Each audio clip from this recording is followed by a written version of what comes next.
Right, good evening, everybody. Welcome to Tuesday, Team Training Tuesday. And by request, I was asked to consider talking about the thyroid gland. And as I like to do, I like to approach these topics in a most different, unconventional way, and perhaps allowing us to look at it from another perspective. And that's what I've done with the thyroid this time. And I want you, when you all have a chance, that particular chapter,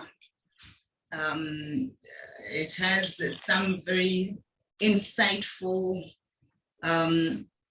points to consider about how we are wonderfully and fearfully made.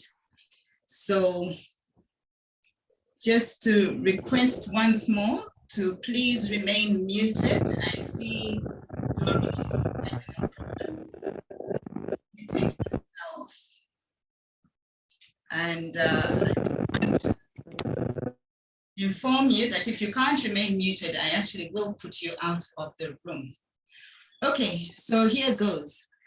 The thyroid is a most important gland, but very, very sadly, it is really underappreciated. And as we talk and as we go through this presentation, perhaps you'll start to appreciate why it is said that it is an underappreciated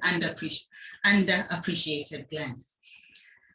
What the thyroid is, and to describe it, it's a small butterfly-shaped gland that is the true powerhouse of the body, because the hormones it produces create power for every single cell in our bodies. And the amount and type of thyroid hormone must be correct for each cell to reproduce properly. So that's also important. And then the organs everywhere else cannot function optimally without precisely the right amount of thyroid hormone. So when there is disorder, it can either be too slow or too little, or it can be too fast. So hypothyroidism is when it is too slow, and when it is too fast. And unfortunately, the majority of people are too slow, and we shall see how that affects people's health. Right, so that's just a picture. That's somebody's neck, and there is the thyroid over there.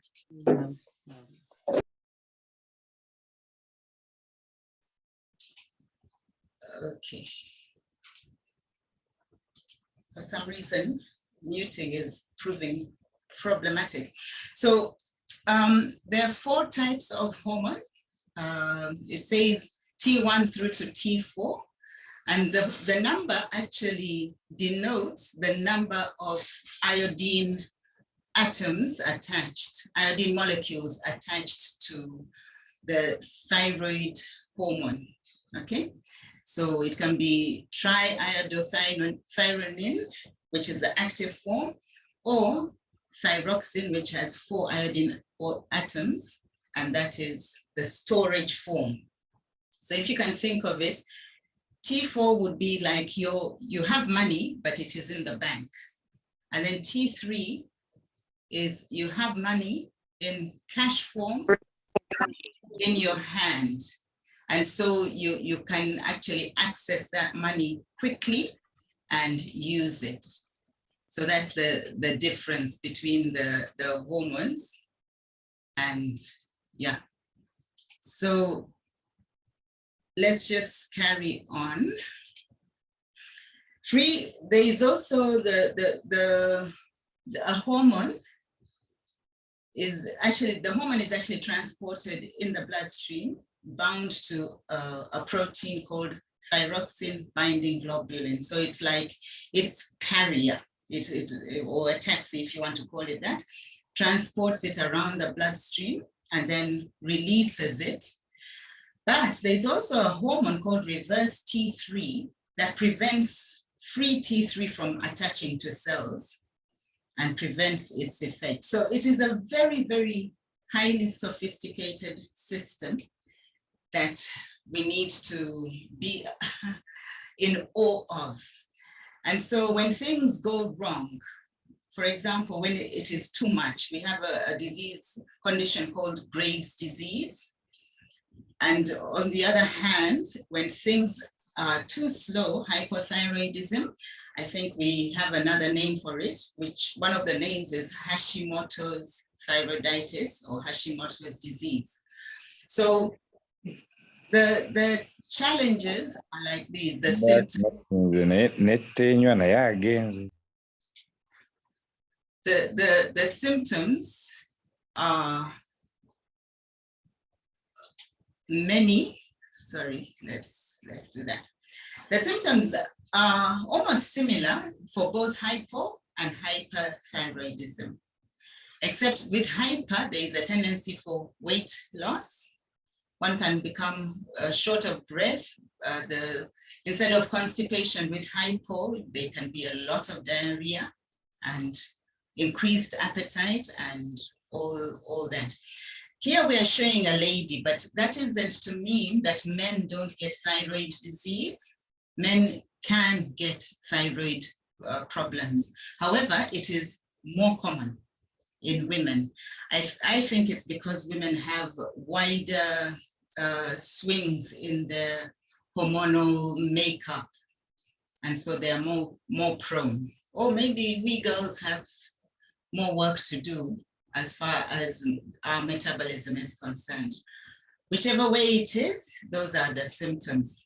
Now, let us consider this. How and where does creation of thyroid hormones begin? Well, what do you know? It begins deep within the brain. And I just want to bring to your awareness a set of glands that we call the hypothalamus, pituitary, thyroid, adrenal axis. I've thrown in the adrenal there, but strictly speaking, you're going to see that they consider these three and then the rest are considered as part of the axis.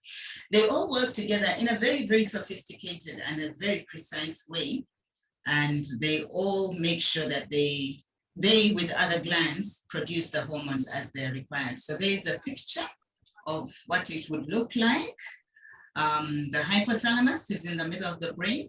Then below it is the pituitary. And then in the neck, as we have shown, is the thyroid. And the thyroid hormones control metabolism. And so that's just another picture depicting the same thing. Now, there is an important test that we like to check for, and that is the thyroid stimulating hormone. Thyroid stimulating hormone is produced by the pituitary. And when there are high levels of TSH, thyroid stimulating hormone, it means that the thyroid requires extra stimulation. This actually may indicate the beginning of malfunction because a tiny drop in thyroid function registers as an increase in thyroid stimulating hormone. And unfortunately, when all that is happening, it can be missed. So our work in this family is actually to find ways of preventing that from happening, as we are going to describe. So I had a question for myself, and I hope it is a question that I can ask all of you. Should we be considering the thyroid in isolation? And when I asked that question, I answered it immediately with a resounding no, we shouldn't.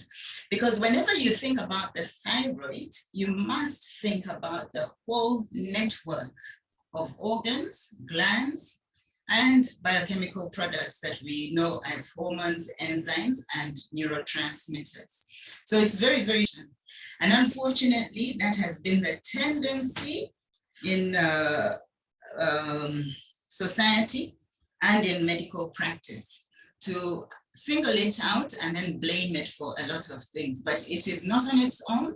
It is within a network. Again, this is another picture to show you. I really want you to picture it. And here is the pituitary, and then it will affect the kidneys, it will affect the breasts, it will affect the uterus, the bones, the adrenal glands, which sit on top of the kidneys and produce a lot of hormones as well.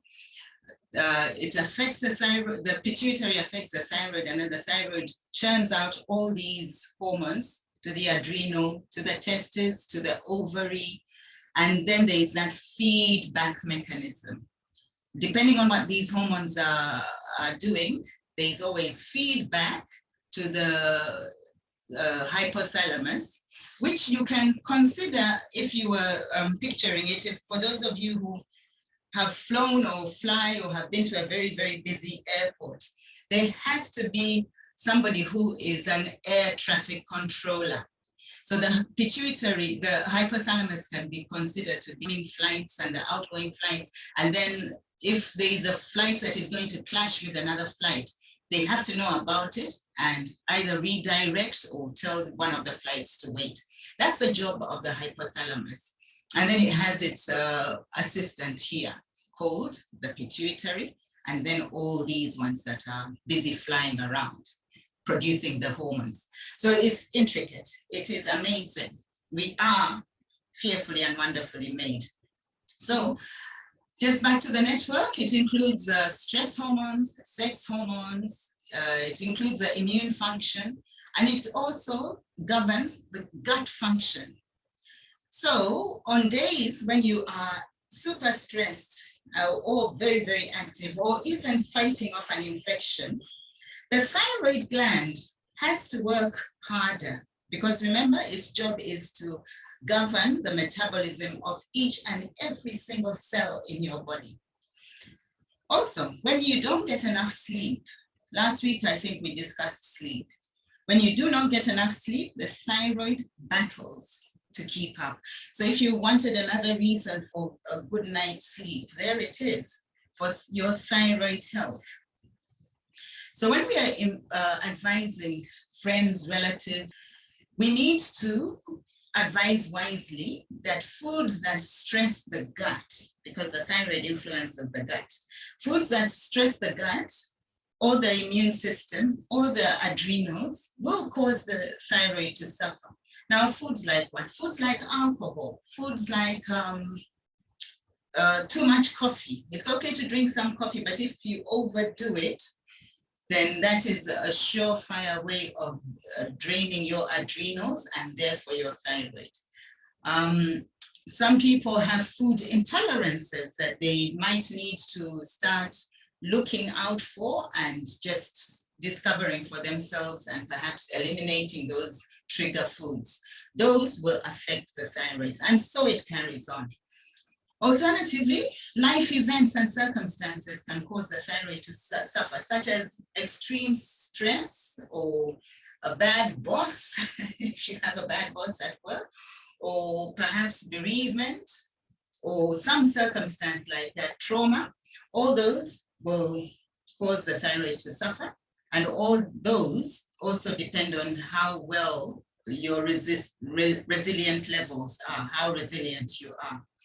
And then hormonal change have different hormonal cycles. For example, menstrual, pregnancy, perimenopause, all through life, by and large, only affected by life until they hit their equivalent of menopause that we like to call andropause. But whatever it is, it will affect the health or the functioning of the thyroid. So this is just one of my favorite pictures to remind us of how very unhealthy, leaky gut, depending on what we choose, the nutrients we put in there, we are overdoing medications such as antibiotics and other things that will destroy the stomach and the gut, yeah, like antacids. So here are some points to consider. I'll put it in big bold. Thyroid resistance can happen. You've all heard of insulin resistance. well, thyroid hormone resistance can happen when cells have difficulty receiving free T3. I found that mind-blowing to some extent, because I thought to myself, here we are teaching about how each cell in our body has to be permeable to receive nutrients and to let toxins out. But yeah, it can also be resistant to the thyroid hormone. Interesting. And then the presence of thyroid antibodies. Now, that is a test that I think should also be done in addition to the thyroid stimulating hormone. But thyroid antibodies would indicate that the immune system is against the thyroid for whatever reason. So it actually indicates a measure of autoimmunity against the thyroid. And perhaps that's what causes diseases like hypothyroidism, also known as Hashimoto's. Then when thyroid signaling systems, or the system for thyroid signaling works well, T3 is available instantly. It's like there's a signal and the hormone is available instantly, ready cash, okay? But there is always exactly the amount that is needed, never more than is needed. If situations are that there is much more than is needed, then it will tip the whole body into hyperthyroidism and cause Graves' disease and all those symptoms that we talked about. So I just want, again, to reiterate the network. This is the reason I put this in here again. Even growth of our bones and muscles, and in the past we talked about sarcopenia, it might be a measure of thyroid dysfunction. So this picture is to remind us that yes, it will take lifestyle change. It won't be quickly fixed by a quick cut here and a quick pill there. It takes lifestyle change. So let us look at ways to care for the thyroid gland and its network, remembering all the time that we are the family on a mission to make the world healthier and happier.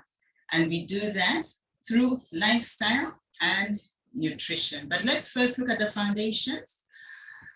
We need to be so aware that we have been blessed and given what we need. We just have to use it. And here's the sleep that I've mentioned, the good food and healthy food. We need to remain hydrated, sunshine. So just as a reminder, you will never change your life until you change something you do daily. And the secret of your success in health even is found in your daily routine. So that is to say that let's not wait until things break down and then hope that there's a medication that will fix it. No, it has to be consistent. Then the other foundation that we have is the lipids and sterols that have been put together in a product called TRINN, simply because with the right nutrition, your cells can perform their very best for your well-being and vitality. Now, that's what I was beginning to talk about when I said, yes, if the cell is receptive to T3, the thyroid hormone, thyroxine, then, no, the other one, the T3, then the cell will be able to create the energy in the right amount that we need, and will be able to be efficient in using the nutrients. So that is something to think about. And that's why we have together our pack called Pro Vitality as the core nutrition. And together with core nutrition are the amino acids. And we happen to have all the 22 amino acids. I've nicely put them in the new packaging. I hope all of you have now received it. We even have children's nutrition because we need to start very early looking after their thyroid health. Today, we happen to be speaking about health. So let us approach health and wellness with a long-range vision beginning with the children and carrying it through with us adults as well. In other words, don't wait for trouble and then start doing something about it. We have a system whereby we always start with the core nutrition that I've just showed you, and then you add the targeted solutions for specific health needs. Now, if you look at all these in here, the thyroid has something to do with them, which is absolutely fascinating. But I picked a few nutrients to focus on, and I'm going to go through where you can find those particular nutrients. Selenium, you know, the thyroid is thought to have the most selenium in it of all the glands and organs in our bodies. Selenium helps to regulate metabolism through the thyroid hormones T3 and T4. There was a study published in the Journal of Clinical Endocrinology and Metabolism, where they surveyed over 6,000 men and women. They gave a figure of 6,152 men and women. And they found that those with lower selenium levels in their blood, the lower the selenium levels, the higher the risk of hypothyroidism. That is something to...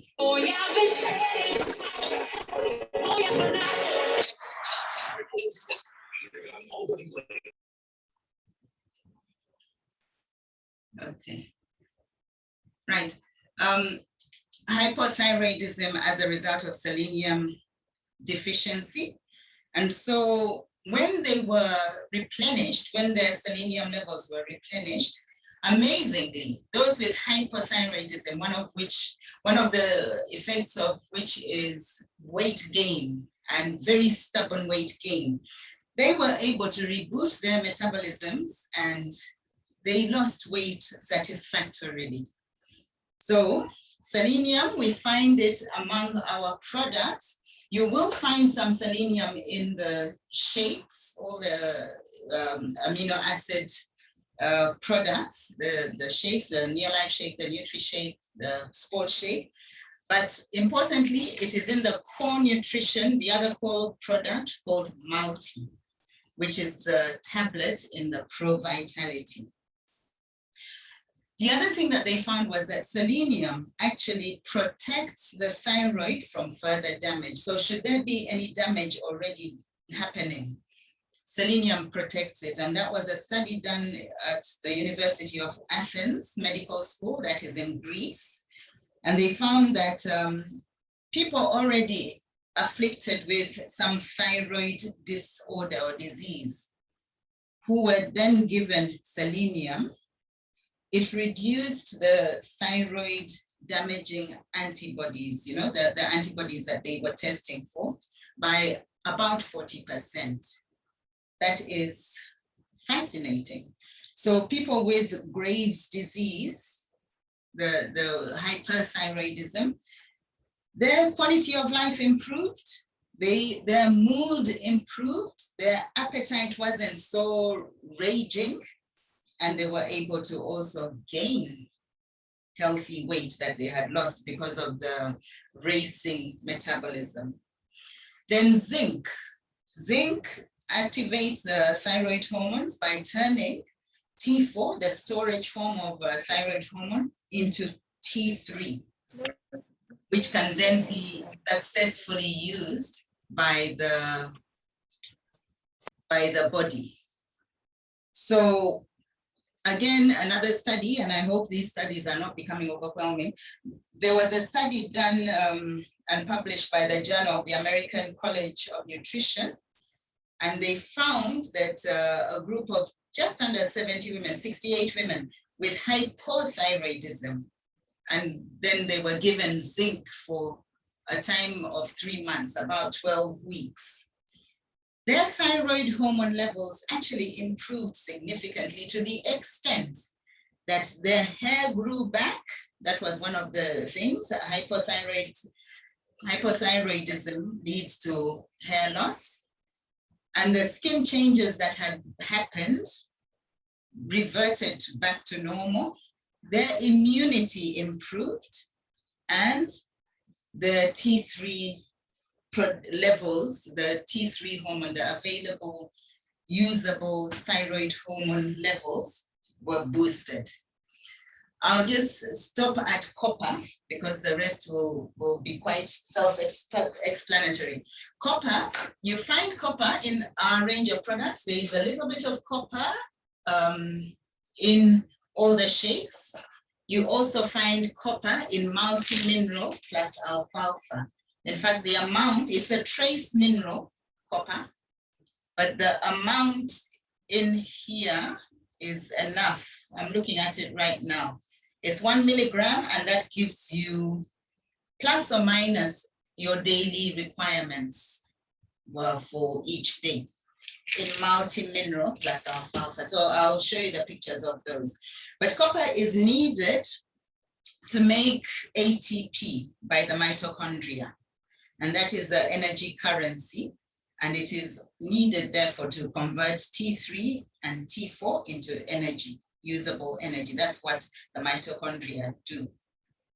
Okay, so people who are deficient in copper, and I'm sure we have seen people who are always tired, weak, maybe might complain of aches and pains all the time. Deficiency in copper also leads to slow learning and memory loss. The memory just doesn't seem to pick up and work very well. And a study that was done actually proved that taking copper in the right amounts, not too much, leads to the thyroid hormones to work well. And so let's look at some pictures now. There is multi and multi-mineral plus alfalfa that I've just talked about, vitamins and minerals. And then zinc, thyroid gland and prostate health that we know very well. I've mentioned that it promotes a healthy metabolism, thanks to its role in ensuring that the thyroid is functioning well. And it also maintains healthy skin and hair, which can suffer badly because of poor functioning of the thyroid gland. Then let's go into the vitamins. Both are required for energy. Vitamin B complex, required for energy production. And then vitamin C is required for the adrenal gland specifically. Apart from what we always talk about, it's important in making collagen and therefore the skin health and the cardiovascular health. But for the adrenal gland, vitamin, the way the adrenal gland works to make those stress hormones and other hormones. So it's, then I have some pictures on what we like to call the sunshine vitamin, that is the vitamin D. It is important, it is hormone-like and therefore dovetails very nicely with the hormones that are produced by the thyroid gland. We also find vitamin D in CalMag, and CalMag is a very calming mineral, calcium and magnesium, calm down the whole body and the metabolism and causes us to feel less stressed, and therefore that will feed back a positive message to the thyroid gland. Vitamin A and D, very, very important of the thyroid. And on that one, I just want to point out the fact that the liver is where vitamin A is mobilized, and it is the main organ that activates thyroid hormones. The liver is the main organ that activates thyroid hormones, and it enables T4 to be turned into T3 so that the whole body can benefit from the usable thyroid hormone that we call T3. So vitamin A deficiency is rampant, but as a result, it will prevent the body from using thyroid hormones. And we will think that, oh gosh, it is the thyroid that is at fault. No, it could well be that the liver is not working very well and it is not releasing the vitamin A, or it is deficient of vitamin A, and as a result, it doesn't matter how much medication one is given to try and replace thyroid hormones.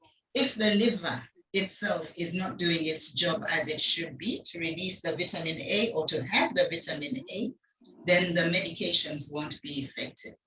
I hope you can catch that drift on that one. So let's just move on. Vitamin A, very, very important. The other organ that I need us to keep very healthy is the brain. Just to remember that despite the brain weighing about 2% of the entire body weight, it requires 20% of all the energy that is produced by the body.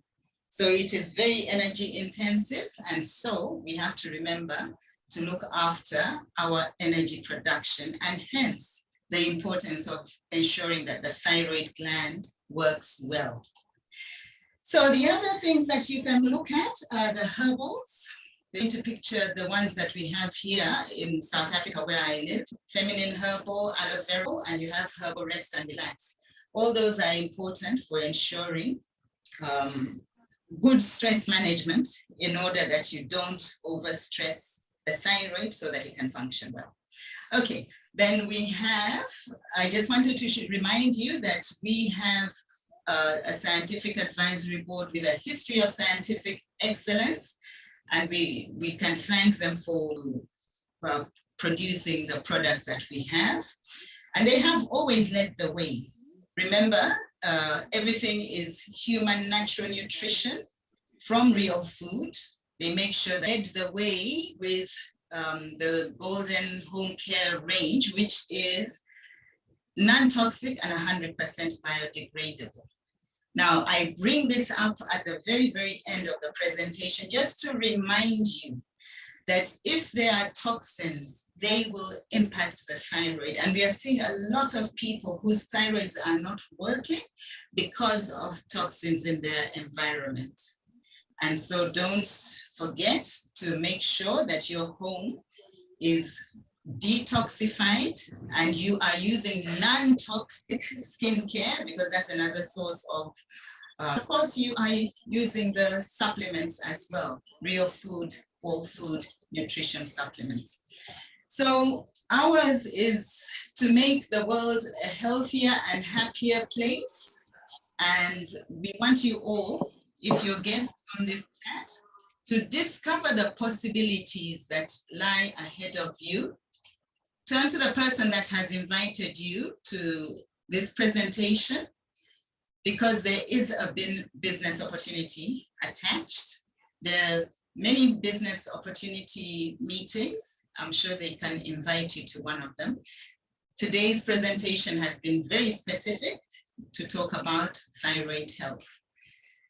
Thank you so much, and we can now have a nice lively discussion, and I'm going to stop recording. Thank you.